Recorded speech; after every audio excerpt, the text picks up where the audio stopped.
कि पिछले 3 दिन से जाफर एक्सप्रेस वाली जो वाक़या, जो ट्रेजेडी थी,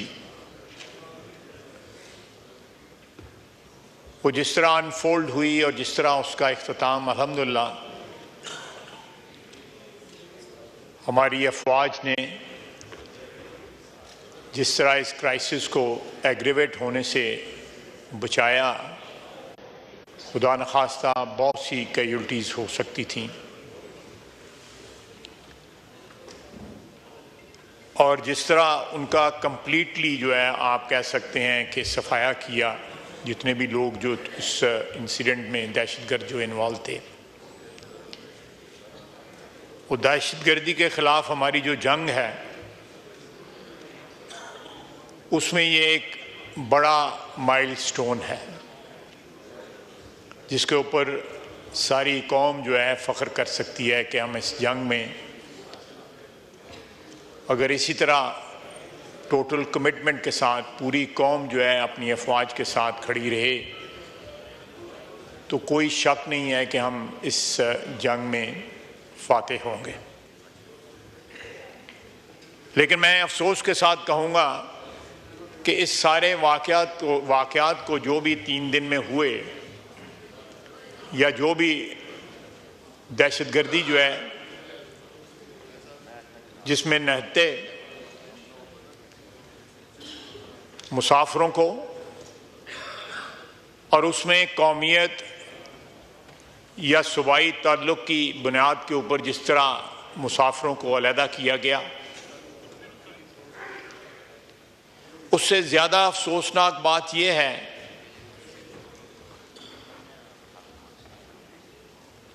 कि पीटीआई के सोशल मीडिया ने जिस तरह इसको इंटरप्रेट किया है वो सारी कौम ने वो पढ़ा है। Order in the house. आप उमर अयूब साहब जब बोल रहे थे कोई खड़ा हुआ था? उमर अयूब साहब जब बात कर रहे थे किसी ने डिस्टर्ब किया था? नहीं। तो आप चाहते हैं कि वो जो मर्जी बात चाहे, जो एक्सपंज करना होगा मैं करूंगा, आप नहीं डिक्टेट कर सकते। जी ख्वाहिश। उसको जिस तरह इंटरप्रेट किया गया और ये फौज की कामयाबी के बजाय कहा गया कि ये दहशतगर्दों ने ये सारे बंदों को खुद छोड़ दिया। ये सोशल मीडिया पे है, मैं अपनी तरफ से नहीं कुछ कह रहा। झूठ होगा, बिल्कुल झूठ होगा, लेकिन सोशल मीडिया पे जो रिकग्नाइज्ड अकाउंट्स हैं, जो ओवरसीज लोग बैठे हुए हैं इनके, उन्होंने ये बात कही। आपको भी पता है, मैं उन लोगों के नाम क्यों लूं जिनमें इतनी जुर्रत नहीं है कि वतन में बैठ के जंग लड़ सकें अपनी। मैं उनकी क्यों नाम लूं इस हाउस के अंदर? इस हाउस का तकद्दस जो है क्यों मजरूह करूं कि ऐसे लोगों को जो भगौड़े हैं, जो बाहर बैठे हुए हैं, उनके मैं यहाँ पे नाम लूं जिनमें इतनी जुर्रत नहीं है कि यहाँ आके फेस कर सकें कानून और कायदे को। देखिए, कल हमें ऐसे लोगों ने फॉर्म 47 का ताना दिया जो खुद मार्शल की पैदावार, तीनों मार्शल की पैदावार, जिनके बुजुर्गों ने एब्रोगेट किया कॉन्स्टिट्यूशन पहली दफा पाकिस्तान की तारीख के अंदर। पाकिस्तान के करोड़ों आवाम से वोट का हक छीन के बुनियादी जमहूरियत के नाम पे 80,000 बंदे को वो हक पकड़ा दिया गया, करोड़ों से लेके। जब वो बोलते हैं तो मुझे परेशानी होती है कि क्या इनका माजी जो है, इनका अपना माजी जो है, इन्होंने डिलीट कर दिए हुआ अपने ज़हन से। देखें, मैं अपनी बात कर रहा हूं। एक मार्शलाई हुकूमत से हमारा तल्लुक रहा। आप गवाह हैं जनाब स्पीकर, मैंने इस ऐवान में उसकी माजरत की हुई, एक दफा नहीं कई दफा की हुई है। आज भी माजरत करता हूं उस चीज की।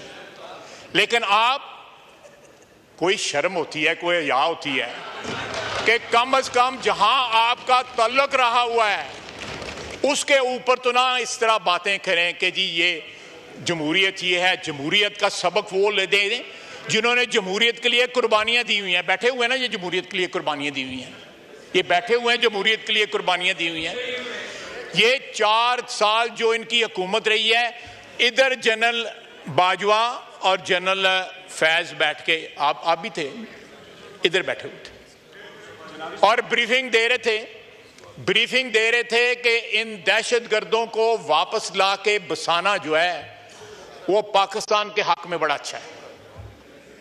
और इन्हीं गौर साहब आप नहीं थे, इन्हीं कुर्सियों पे ये सारे वज़रा जो है, देख मुझे अब देखने मैंने देखें जी ख्वाहिश साहब, और जुर्रत इतनी है, देखें जब तक हम सियासतदान जो हैं 76-77 साल की गलतियों की इतराफ नहीं करेंगे, हम मिनहसुल एक बरादरी इतराफ नहीं करेंगे, हम आगे नहीं बढ़ सकते।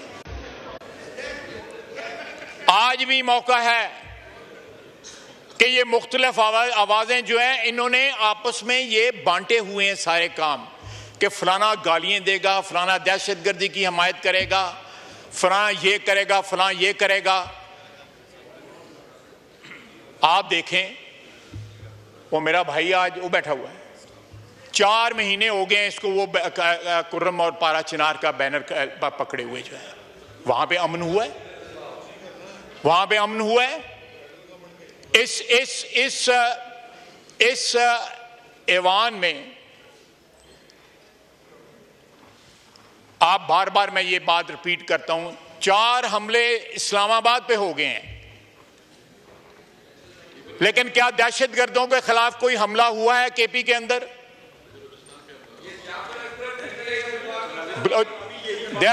खड़ा है ना सरफराज बुगटी, खड़ा है ना सरफराज बुगटी, खड़ा है ना वहां पे, नहीं दहशतगर्दों के आगे जो है सीना तान के खड़ा है ना, बगैर किसी इबहाम के बयान देता है ना उनके खिलाफ। ये तो बयान देने से डरते हैं दहशतगर्दों के खिलाफ।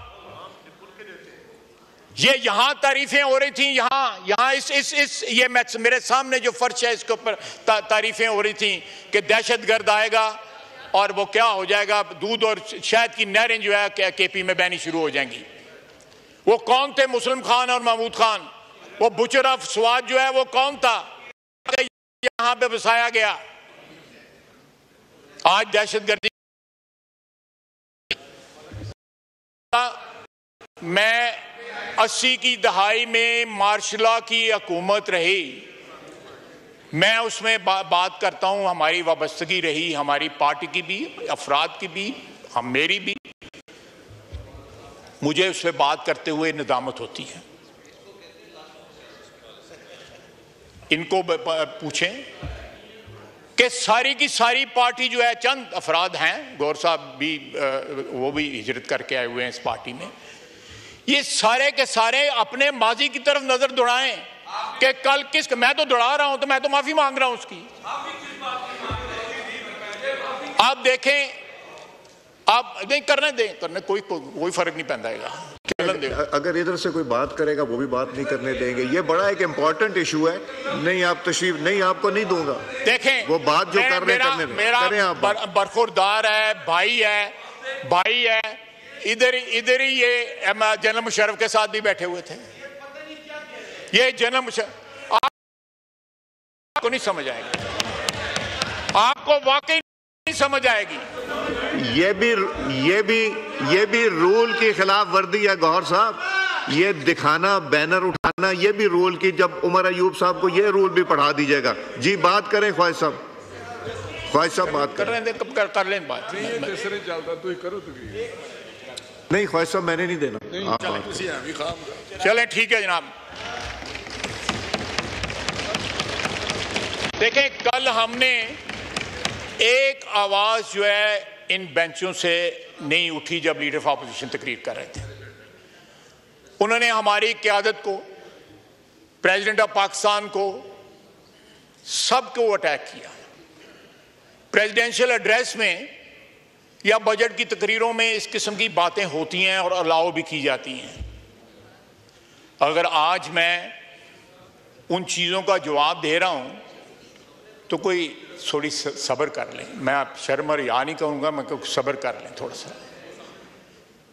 जनाब स्पीकर,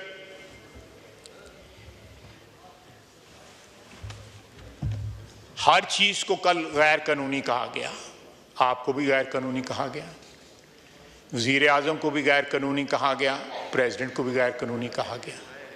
पीएससी का चेयरमैन कानूनी है, लीडर ऑफ अपोजिशन जो आपने अपॉइंट किया हुआ वो भी कानूनी है, कमेटियों के चेयरमैन सारे कानूनी हैं, लेकिन जो इनके बारे में नहीं है वो गैर कानूनी है। ये तजाद जो है, ये तनहाएं वो कानूनी है।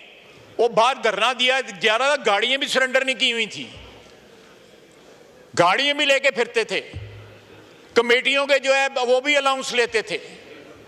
सर, ये पाकिस्तान की सियासत में बड़ी बड़ी 2 नंबरी हुई है, लेकिन इतनी 2 नंबरी किसी ने नहीं की। और फिर यह है कि एक 2 नंबरी करते हैं, ऊपर से फिर धौंस और धांधली की बातें करते हैं यहां पे, जिस तरह ये मेरा बरखुरदार अभी खड़ा होकर बातें कर रहा था। इसी हाल में आप भी मौजूद थे जब जनरल मुशर्रफ हुक्मरान था।